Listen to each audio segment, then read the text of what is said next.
चलिए लेकर आ गया हमारा फर्स्ट चैप्टर में अगली चीज। वन शॉट में फिर से हाजिर है हम।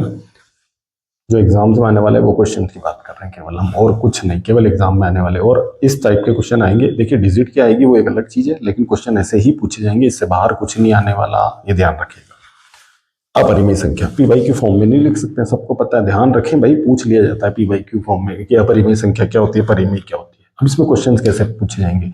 अगर हमें कोई क्वेश्चन दिया और हमसे पूछ ले, हमसे ये पूछा जा सकता है कि जो संख्या दी गई है वो अपरिमेय है या परिमेय। अब भाई यहाँ तुम्हें वो घुमाएगा, तुम्हें देखने में लगेगा पता कैसे चलना है। सिंपल सी बात तो ये बोला जाता है, अगर तुम्हें रूट में कोई वैल्यू नजर आ गई और ऐसी जिसका वर्गमूल निकालना पॉसिबल नहीं है, तो भाई वो अपरिमेय होगी। लेकिन स्पेशल क्या होगा, वो हमें घुमाने वाला, मैं फिर कह रहा हूं, वो देगा ऐसा क्वेश्चन कि रूट में कोई वैल्यू होगी जिसका वर्गमूल निकालना संभव नहीं है, जैसे √7, √11, कुछ भी इस तरह से। लेकिन उसको सिंप्लीफाई करने के बाद में रूट की वैल्यू अगर हट गई तो भाई फिर तो परिमेय हो गया। इसलिए थोड़ा ध्यान से देखना, पूरा सिंप्लीफाई। जस्ट फॉर एग्जाम्पल देखिए कैसे। अब मैं कुछ क्वेश्चन लिख रहा हूं, हमसे बताना है कि ये एक इस तरह से हमारी बुक में भी क्वेश्चन है। भाई जल्दबाजी ना करे, ये पहला ले लिया हमने, इस तरह से हमने ले लिया एक और ये। अब बिल्कुल भी इसमें कंफ्यूज नहीं होना है, ये इस तरह से, इस तरह के हमारे क्वेश्चन है। अब ये पूछे परिमेय या परिमेय, तो भाई रूट में वैल्यू देख के ऐसे मत सोचना। रूट 23 कर देते हैं, कोई कहे 30 में, थोड़ा हमारे यहाँ भी शायद 23 ही है बुक में। डिजिट देखो कुछ भी आ सकते हैं, मैं फिर कह रहा हूँ ये है। तो भाई इसको जब हम सिंप्लीफाई ब्रैकेट खोलेंगे तो ये इससे कैंसिल होके 3 बच गया, और अब तो ये मेरी संख्या क्या बन गई, परिमेय। और यहाँ पे भी देखो √11 से √11 कैंसिल होके क्या बन रहा है, 2/7, फिर से क्या बन गई, परिमेय। तो पूरा सॉल्व करने के बाद बताना, पहला इस तरह का क्वेश्चन है। और फिर से वही आ रहा है 100% जिसके लिए क्वेश्चन आने वाला है वो है ये।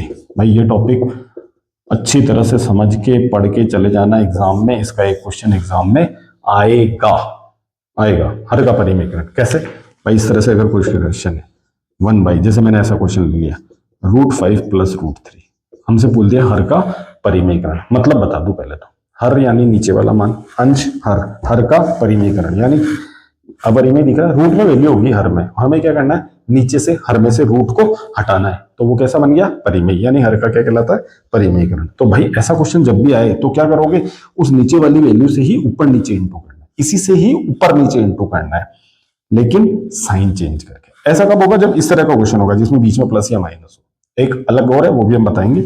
तो क्या करोगे, इसको ऊपर नीचे किससे इंटू करोगे, आएगा वही √5 √3, लेकिन प्लस है तो किससे करोगे, माइनस से। ऊपर भी उसी से, नीचे भी उसी से। ये ध्यान रखना, ये होता है हर का परिमेय।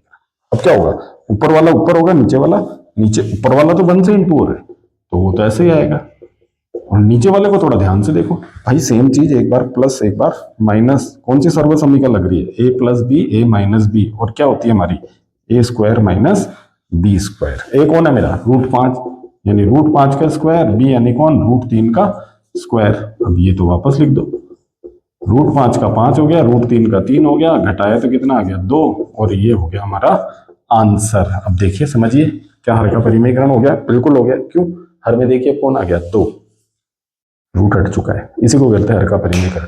भाई सिंपल 1 नंबर में क्वेश्चन इसमें ऐसा भी पूछा जा सकता है, जैसे अगर मैं ये कहूं कि 1/√7 है, इसके हर का परिमेयकरण। इस बार प्लस माइनस नहीं है, प्लस माइनस तो हमने कहा साइन चेंज करके ऊपर नीचे इंटू करना है। सिंगल डिजिट हो या इस तरह से हो, इंटू के फॉर्म में होंगे, हो सकता है यहाँ 2 भी आ जाए, इस तरह का हो, तो क्या करोगे, अरे भाई जो नीचे आ रहा है उसी से ऊपर नीचे इंटू कर देना है, ये इस तरह से। तो ऊपर √7 1 से हो गया, √7 से हो गया, कितना बनेगा, 7। भाई √7 से गुणा होगा तो रूट, किसी को लग रहा 7 कैसे है, तो भाई √7 से गुणा होगा तो √7 का क्या होगा, स्क्वायर। स्क्वायर से रूट कैंसिल, कौन बचेगा, 7। देखिए नीचे 7 आ गया, यानी हर का क्या हो गया, परिमेयकरण। एक इस तरह का क्वेश्चन पूछा जाएगा। सिंप्लीफिकेशन के क्वेश्चंस आ सकते हैं, पॉसिबिलिटीज तो उनकी भी है।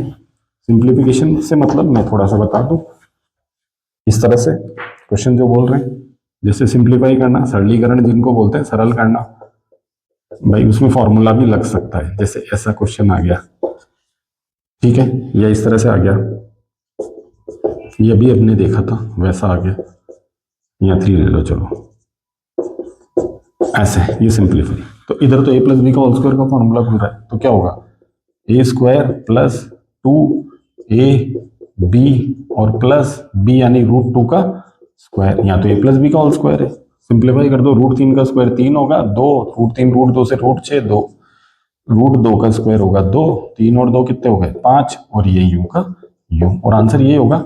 जोड़ मत देना, बहुत सारे क्या करते हैं 5 और 2 7 √6 आंसर, ना ना ना, वो रूट वाली वैल्यू अलग ही रहेगी, प्लस माइनस में एक ए प्लस बी ए माइनस बी आ सकता है, ये भी हमने देखा था, ए स्क्वायर माइनस बी स्क्वायर। तो ऐसे सिंप्लीफाई के अगर क्वेश्चन आ जाते हैं तो वो कर लेना। एक ये है, और जो लास्ट और आखिरी चीज अब हमारे इस चैप्टर में बचती है, कौन सी भाई, बोलो बोलो, घातांक। घातांक नियम।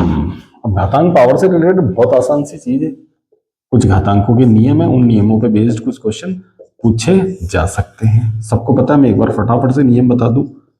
देखिए, एक ही घात m, ठीक है, एक ही घात n, आधार समान है, गुणा में हो तो क्या होती है, घातें जुड़ जाती है। सेकंड नियम क्या है भाई, गुणा की जगह किस में आ जाए, भाग में, तो फिर घातें घट जाती है, इसको बटा में भी लिखा जा सकता है। तीसरा जो हमारे यहाँ बहुत बार यूज में आने वाला है, घात के ऊपर घात हो तो घातें आपस में गुणा हो जाती है। चौथा, एक चीज हमेशा ध्यान रखना है, किसी भी संख्या की घात हो तो 0 हो तो उसकी वैल्यू 1 होती है। पांचवा, थोड़ा सा पहले से और इससे कंपेयर करके देखें, इस बार घाते सेम है, यहाँ घाते अलग थी, आधार सेम था, इस बार घाते सेम है, आधार अलग अलग है, तो भाई a इंटू बी गुणा हो जाएंगे और पूरे पे m लग जाएगा। ये चीज बटा में भी जा सकती है, a की घात m, b की घात m, तो इसको हम लिख सकते हैं a बटा b और उसकी घात m। एक क्वेश्चन 7th वाला, a की घात m हो, बटा में भेजेंगे तो माइनस में हो जाएगी, माइनस में हो तो प्लस में। अभी 8th बोर्ड में क्वेश्चन भी पूछा गया था इसका, बिल्कुल पूछा गया था। ये तो ये हुए। अब घातांक नियम के कुछ क्वेश्चंस की बात करते हैं, कैसे पूछे जा सकते हैं। सिंपल सी चीज है, जैसे एक्सरसाइज की बात करें, घातांक नियम में कोई क्या क्वेश्चन कैसे, कोई बड़ी बात नहीं है। जैसे 64 है और उसकी घात 1/2 आ गई, इसका मान ज्ञात करो, तो भाई कुछ नहीं करना है, इसके भाज्य गुणनखंड करना है, घात के रूप में लिख देना है। कैसे, 64 के भाज्य गुणनखंड, 2 का भाग 32 बार 2 का, 16 बार 2 का, 8 बार 2 का, 4 बार 2 का, 2 बार और 2 का 1 बार, कितनी बार 2 आ गया, 1 2 3 4 5 6 बार आ रहा है 64 में। तो हम इसको 2 की घात कितनी लिख सकते हैं, 6, ऊपर घात 1/2।